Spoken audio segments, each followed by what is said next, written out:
কারণে কাফের হবে না। নামাজ না পড়ার ব্যাপারে যে হাদিসগুলো এসেছে এটার ব্যাখ্যা হলো এরকম যে একজন কাফের যেমন নামাজ পড়ে না, একজন মুসলমানও নামাজ পড়ে না। তো এই নামাজ না পড়ার দিকটা ওদের সঙ্গে মিল আছে, মিলছে না হাদিসটা এরকম করে মানে আর ব্যাখ্যা করতে হবে যে নামাজ মুসলমানরাও, কাফেররা তো পড়ে না, আমাদের মধ্যে মুসলমানরা যারা পড়ছে না, তো এই দিক থেকে কাফেরদের সঙ্গে একটা মিল হয়ে গেল। আর এমনি এই ব্যাপারে শাস্তির কথা এসছে অনেক। নামাজ না পড়ার কারণে আমাদের হানাফি ইমাম আবু হানিফা রাহমাতুল্লাহ আলাইহির মতে ওকে জেল দিতে হবে। জেলে যতদিন নামাজি পাকা না হবে তো জেলের ভিতরে পিটাতে হবে আর নামাজি তৈরি করতে হবে। এটা যদি আমাদের ইসলামিক রাষ্ট্র হতো তাহলে বেনামাজিগুলো এতদিন জেলখানায় খাটতো, বুঝতে পারলে? তো সেই সিস্টেম তো আমাদের নাই, এটা তো আমরা ইসলামিক কান্ট্রি বাস করছি না, এখানে আমাদের অন্য কান্ট্রি। অতএব আমাদের এখানে এই সিস্টেমও চলবে না। একমাত্র আমাদেরকে নামাজি হতে হবে, দিনদার হতে হবে, এটা জরুরি আমাদের জন্য। আর এই কাজ যদি না করে যায় তাহলে আমার যে নোংরাটা তৈরি হয়েছে সেই নোংরা আমাকে পরিষ্কার করে যেতে হবে। এটা হচ্ছে সোজা কথা। নামাজি নামাজ পড়বেন তো দিন থাকবে, নামাজের উপরে থাকবেন তো ইমানের উপরে। আবার কিছু কিছু আলেম বলেছেন এই কথাও, এটাও সত্য কথা, যে যারা একেবারে নামাজ ছেড়ে দেয়, মাঝে মাঝে যায় না পড়তে, এই মানুষগুলো যে শেষের বেলায় কালেমার সঙ্গে ইমানের সঙ্গে মিথ্যে হবে তার কোনো গ্যারান্টি নাই। দেখা যাচ্ছে ইমান অস্বীকার করে ফেলেছে, কালেমা অস্বীকার করে ফেলেছে, বা অন্য কিছু কুফরি কালামের উপর বিশ্বাসী হয়ে গেছে, বা শিরকের উপরে লিপ্ত হয়ে গেছে, এমন শিরিক করে যে আর বাঁচার কোনো উপায় নেই। আপনারা একটা কথা শুনেছেন যে যারা সব গুনাহ মাফ হয় কিন্তু শিরকের গুনাহ মাফ হয় না, শুনেছেন না শুনেননি? এটা কখন পর্যন্ত? কখন শিরিক করে ফেলেছেন, ধরে নেন যে কটা লোক এখানে মানে মোটামুটি ওই যে ছাগল দিয়ে এসছে পাথর চাপড়িতে নিজের গ্রাম পার করে, যে কটা লোক এখানে আছেন মোটামুটি ওরা কি শিরিক তো মোটামুটি করে ফেলেছেন না? তো ওগুলা জাহান্নামে যাবেন না যাবেন না? শিরিক করে ফেলেছেন তো আর তো মাফ হবে না, আপনার হিসাব তো মুশকিল হয়ে গেল। হ্যাঁ না, আল্লাহ রাব্বুল আলামিন কোরআনুল কারীমের মধ্যে জানায় দেন, ইয়া আইয়ুহাল্লাযীনা আমানু তুবু ইলাল্লাহি তাওবাতান নাসুহা। হে ঈমানদারগণ, তোমাদের মধ্যে কে এমন আছো যারা নিজের ঈমানটাকে মজবুত করার জন্য আর গুনাহগুলোকে ক্ষমা করার জন্য, বড় বড় গুনাহ, যত বড় গুনাহ আছে পৃথিবীর, বান্দা যখন তাওবার জন্য হাত তুলে দেয়, তাওবা শব্দের অর্থ ব্যাক টু আল্লাহ সুবহানাহু ওয়া তাআলা। তাওবা মানে হচ্ছে ফিরে আসা।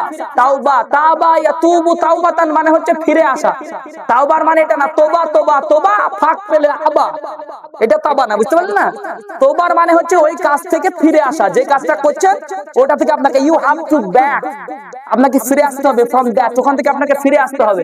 And you have to surrender in front of Allah সুবহানাহু ওয়া তাআলা, এবং আল্লাহর সামনে আপনাকে সারেন্ডার করে বলতে হবে, ইয়া আল্লাহ আই অ্যাম ইওর ভোটার, আমি তোমার বান্দা, ফ্রম টুডে, আজকে থেকে আমি তোমার ইবাদত করা শুরু করলাম।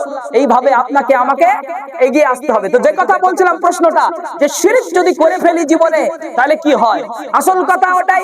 মানুষ যতদিন বেঁচে আছে মৃত্যুর আগে পর্যন্ত বান্দা যখন আল্লাহর দরবারে বলবে, আল্লাহ দয়া করে মাফ করে দাও, ক্ষমা করে দাও, মাফ করে দাও, ক্ষমা করে দাও, ওগো আমার রব্বানা, যা ভুল করেছি, রব্বানা যালামনা, হে আমার প্রভু যতগুলা জুলুম করেছি, যালামনা আনফুসানা, আমার নিজের উপরে যতগুলো জুলুম করেছি মাওলা, ও রব্বানা যালামনা আনফুসানা ওয়া ইল্লাম তাগফির লানা, আয় আল্লাহ তুমি যদি আমায় ক্ষমা না করো আর কেউ ক্ষমা করতে পারবে না, ওয়া তারহামনা, আর তুমি যদি আমার উপরে দয়া না করো আর কেউ দয়া করতে পারবে না, লানাকুনান্না মিনাল খাসিরিন, তুমি যদি ক্ষমা না করো তাহলে আমি ধ্বংসের মধ্যে চলে যাব।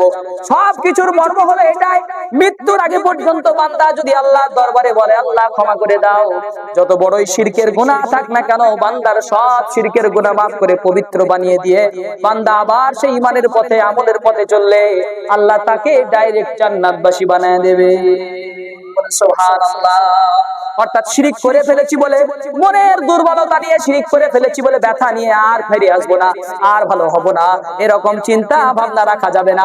পৃথিবীতে আপনি তো মুসলমান হওয়ার পরে শিরিক করেছেন, আর যারা সারা জীবনই শিরিক করছে, সারা জীবন শিরিক করার পরে যখন বান্দা আল্লাহর দরবারে হাত তুলে বলবে, আল্লাহ আর আমি পূজা মানতে চাই না, আর আমার দুর্গা পূজা নাই, আর আমার কালী পূজা নাই, আর আমার সরস্বতী নাই, সবাইকে ছেড়ে দিয়ে আমি এক আল্লাহর ঈমান এনে দিলাম, 14টা দেবতা দেবতার কোটি কোটি দেবতার আর ইমান আর পূজা করতে পারবো না, আজ থেকে আমি আল্লাহর পথে নেমে আসলাম।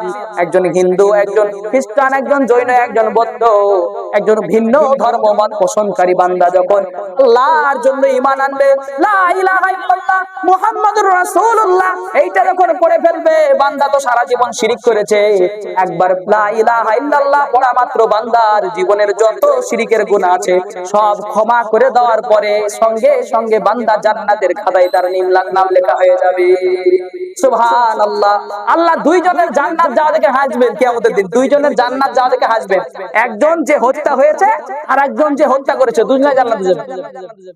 এরকম একটা হাদিস এসেছে, যে হত্যা করেছে কাতিল আর মাকতুল, যে হত্যা করেছে সেও জান্নাতে যাবে আর যে যাকে হত্যা করা হয়েছে সেও জান্নাতে যাবে।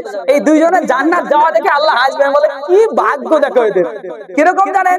যুদ্ধের ময়দানে মুসলমানদের পক্ষ নিয়ে যারা যুদ্ধ করছিল, যুদ্ধ করতে করতে মুসলমান সাহাবারা, মুসলমান বান্দারা, আমার আপনার মতোই বান্দারা যারা জিহাদের ময়দানে জিহাদ করতে গিয়ে শহীদ হয়ে গেল, শহীদ হয়ে যাওয়া মানুষকে মাকতুল বলা হয়। কি বলা হয়?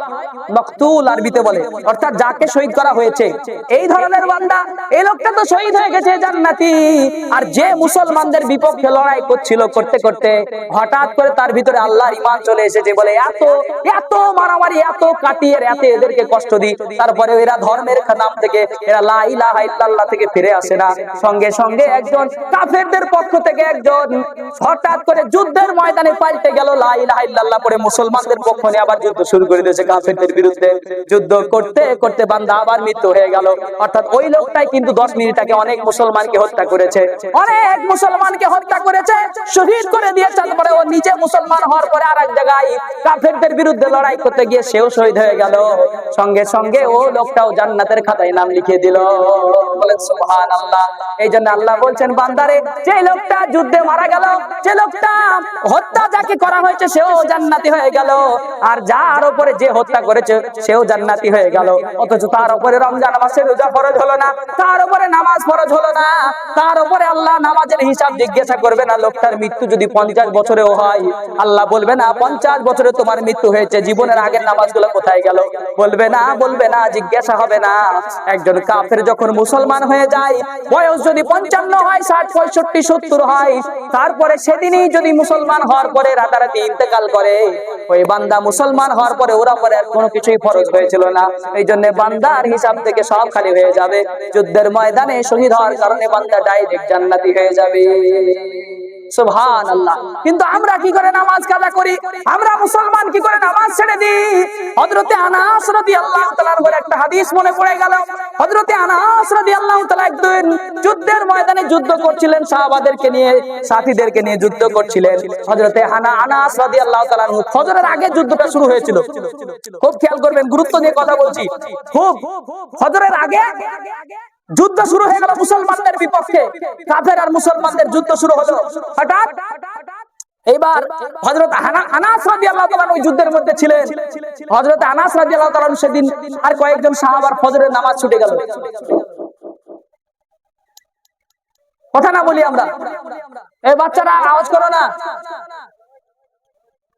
তো হযরতে আনাস রাদিয়াল্লাহু তাআলা একদিন শুধু একটা জীবনে, উনি যতদিন মুসলমান যেদিন হয়েছিলেন তারপর থেকে যতদিন বেঁচে ছিলেন, নবীজির দরবারে 10 বছর উনি খেদমতে ছিলেন। হযরতে আনাস নবীজির কাছে ছাত্র হিসেবে, নিজে নবীজির স্টুডেন্ট হিসেবে নিজে থেকে শিক্ষা অর্জন করেছেন।